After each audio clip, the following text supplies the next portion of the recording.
We're here with three-time Emmy Award winner Eric Bauza. Eric, congratulations on the film.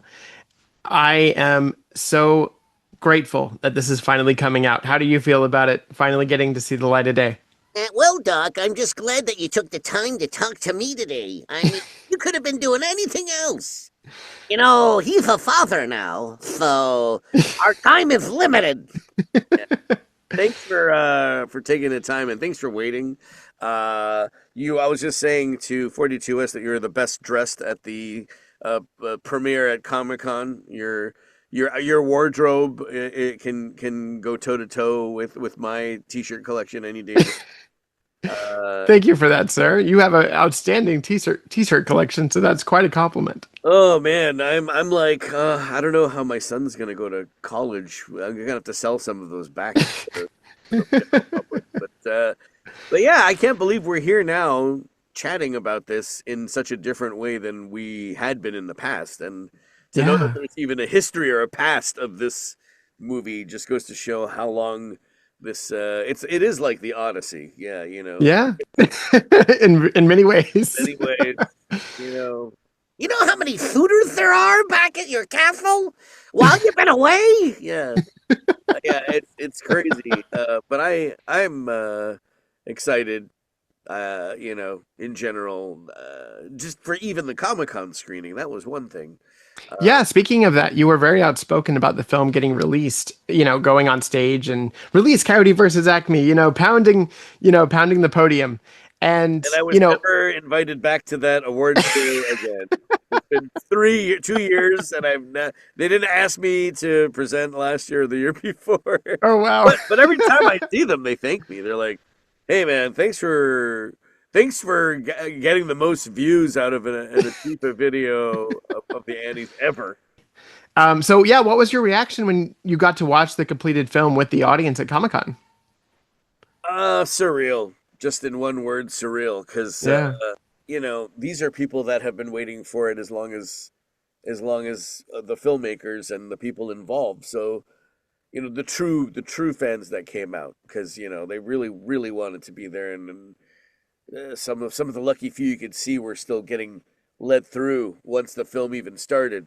Yeah. And yeah, and again, even nowadays, the way the industry works, I can't even trust seeing my name go up that screen anymore. I gotta run outside to see if the birds are still chirping, or if like the fake sun falls. It's just a cutout of the moon. Yeah. I think when it's released publicly, like worldwide, as it will at the end of August, is when we can all breathe a sigh of relief and then really just hope for the best. And Yeah. you know, Thanks to Catch Up Entertainment. yeah. And again, this is just I was just telling the other folks today, like this is the world that we live in, where even a Batman cartoon made by J.J. Abrams and Bruce Timm is not enough to be released at home court. You know, Right. it's got to be somewhere else. But It's a if, wild if time. if that's what it takes to keep the lights on over there to make more and worry less of distribution and marketing, then so be it. Because people will find the Batman cartoon, people will find the Looney Tunes because they want it so bad Yeah. that I've just like the day the Earth blew up. Uh, I'm fairly and fine and used to seeing the Ketchup Entertainment logo before the Warner Brothers logo. Uh, Yeah. you know, Same. I'm okay. This is the state of the world now. Uh, So I have to ask this question. This is the first time you've brought Bugs Bunny to life on the big screen. What does it mean to that kid from Scarborough, Canada, who grew up watching this character to now be front and center in one of the best representations in Bugs' history? it's major, and thank you for bringing that up because you know how much that means to me as Yeah. as a fan first. Getting to voice the white gloved version of Bugs. Yes.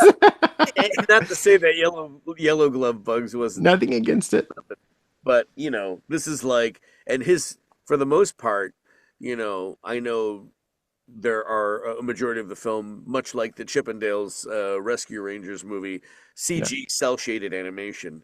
But There were some scenes that were hand drawn, and I believe most of Bugs' scenes, at his best, were hand drawn. And Yeah. same with Porky, same with a few others. But yeah, I will always refer to the Chuck Jones half-lidded Bugs. I have nothing Yeah. against the screwball wiseacre Bugs, but he, even when he's half-lidded, he still gets to let loose in a couple of key moments in this film. He does. He does. It's fun. Very true to the character. Yeah, and again, I hope that people will not have a knee-jerk reaction to any of the performances in this film, and just really, I think when I was sitting there listening to the audience, and this is why it works, is because we're so focused in on the Coyote and Roadrunner story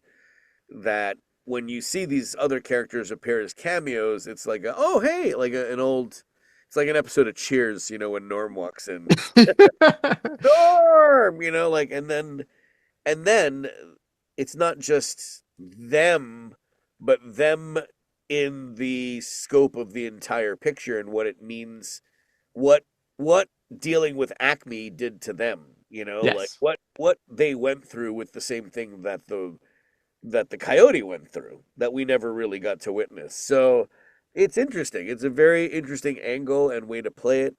And Yeah. It's a good genre blend, I would say. exactly. And we've been getting a lot of comparisons to Who Framed Roger Rabbit, which I think is one of the most untouchable movies ever made. Sure. But to hear people harken back to that is another, childhood like full circle moment where you're like, "Oh my God, like, you're in this hybrid movie." I guess Judge Doom is now John Cena, right? So Yeah. he's, The modern day versions, yeah. but I mean, he looks like a Chuck Jones villain. He He looks like, does. I'm you know, so glad that there's actually that courtroom drawing that we actually get to see like an animated John Cena in this. I almost wanted there to be more moments where him in the courtroom were profile, like side view, like the way Chuck Jones, like a scene with Chuck Jones, when he draws the humans. Yes. Most of the time, it's like a profile of like this guy's like brow with the weird, the punched in nose, and then like the big jaw, like that's John Cena, and they couldn't have cast a better bully in Exactly. this film than him. Everyone is well cast in this, including yourself, and you get to play 13 different roles, I Is it believe. 13 now? I I don't even mean, know. there's a lot of characters in here. So I was Okay. wondering which character allowed for the most improv in the booth. Oh my gosh, Daffy. It's like they didn't even use Daffy. all of the things that I said. And there's so many inappropriate things that I said too. I talked about like I was like, please, take your because he was looking for a model, right? Yeah. Yes. So I was like, please take your pants off, take your shoes off. I just fertilized the grass myself. I had a big breakfast, and I think Dave was like, "Why are you making him say weird?" Like I don't think my ad libs were going the right way, and I was just like, I don't know. I'm tired. I'm hot. Maybe I'm saying outlandish things so you can just say, "Okay, we're done today." But yeah, Daffy had like a lot of weird like because they wanted him to be calm until Mhm. Acme, ack you, like Yeah, that trigger happening. Exactly. yeah. I will say Dave revealed that there will be a not safe for work version of the bonus features Oh, included on the Blu-ray. interesting. I, And so maybe your ad libs will be found there. I don't know. I hope so, because then I can finally get fired from these ridiculous characters that I'm ready to pass. Just like Tom Holland, I'm ready to pass the torch to the next. No, I'm just kidding. I'm like, No, never, never. You are one of the hey, best, sir. My kid needs braces. yeah. These characters need you just as much as you need them. And it's simpatico, And I think the fans feel that too. You bring such a wonderful new energy into them. And you have been doing that for over a decade now. And I'm really glad that you're in the driver's seat for a lot of these characters right now. Well, like much like yourself as a curator, Move over, Leonard Moulton. There's a new kid in town. Yeah, thank you for again shining the spotlight on these characters as you have on and off the screen over the years, and covering almost every time there's something new to go on about these characters because they need all the reminding they can get. It's like We got the Muppet syndrome. where it's like you have Yeah. to be reintroduced. How many times are they going to reopen that Muppet Theater? We're getting the gang back together. I think with Looney Tunes, and I've said this before. Someone was like, "Where do you see the Looney Tunes in the future?" I'm like, hopefully, back in theaters as shorts and Yeah. not just CG. I want like a five. Like if they could only afford to do like 7 or 8 hand drawn 2D shorts a year, like I'd be happy. I would be Same. so. It doesn't need to be a 75 to 100 200 million. It's never going to be a $200 million No, movie. Let's just of stop right course. there. But my wish is that they would just do hand drawn 2D animated shorts, like a few a year or every other year, that fans, the small fan base that this has, can look forward to. It doesn't have to be a blown out of proportion production. It just has to be good. That's all. That's all. That's all we Exactly. really want. It just has to be done exactly. Hard to say exactly how they did in the golden age, but Yeah. it doesn't have to be what you think it needs to be, especially nowadays where they're premiering a new show on the back of this mug. You know what I mean? It's like in 5 minutes. Again, or maybe just make them for YouTube. I don't know. And then if it gains popularity, have the finale in the theater. Yeah. I mean, Well, again, thank you for the kind words. I really appreciate, the outpouring of love for the fans for this, and I hope they go and see it. The the thing that I love is the genre blending with this movie, and I know we've gotten like a detective version of this with Who Framed Roger Rabbit, and we've gotten now a courtroom drama filled with yeah. laughs.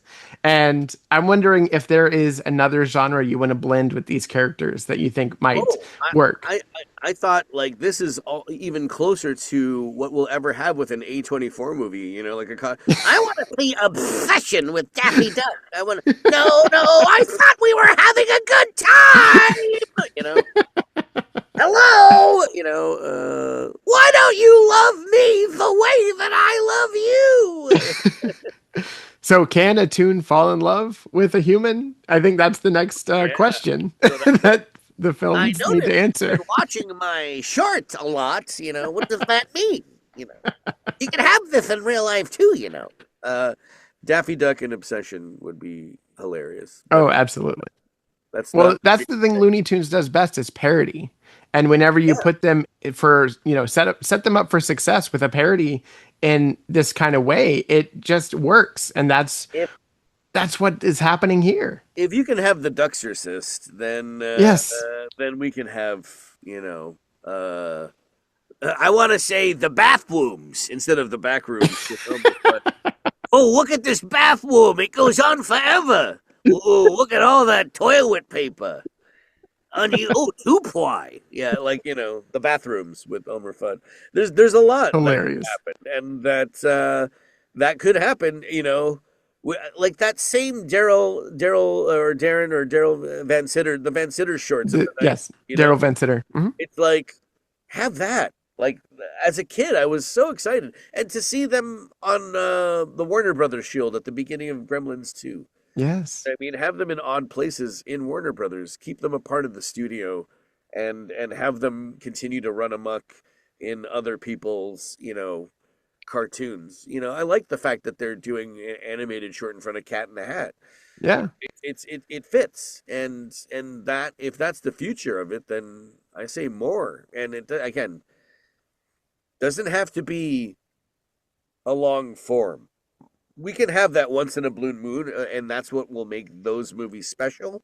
But I Hmm. feel like if we either do what I think they should do is another rebranding of the classic shorts with new bumpers, like Yeah, The Bugs Bunny show. Kind of like have him brand new slick bumpers, make him look like 60s style, but sure. show the classic shorts again on TV.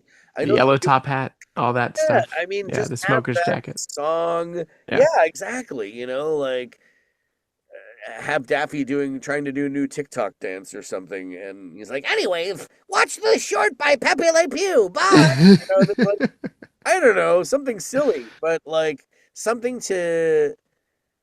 And again, it could just be on YouTube. It could just be a new bumper with like that introduces your next wave of the new generation to the classic shorts, because I think there's still room. I think there's still not just room, but I feel like there's still like a desire among kids that are just learning how to draw and animate now. Like Definitely. And you said it really well about having them continue to run amok. And I say, have them keep running amok in child's heads and, bring them forward in the timeline, because we haven't lost a lot of these other animated franchises, but Looney Tunes have been lost to generations. And like, we need to bring them forward. there is a Warner Brothers tour, much like the Universal Studios tour, where you drive in golf carts around the studio. Why not have these like really cool like scenes of like these elaborate statue, like a Sylvester chasing Tweety on the side of a soundstage. You know what I mean? Like they're actually there in the studio, like full size.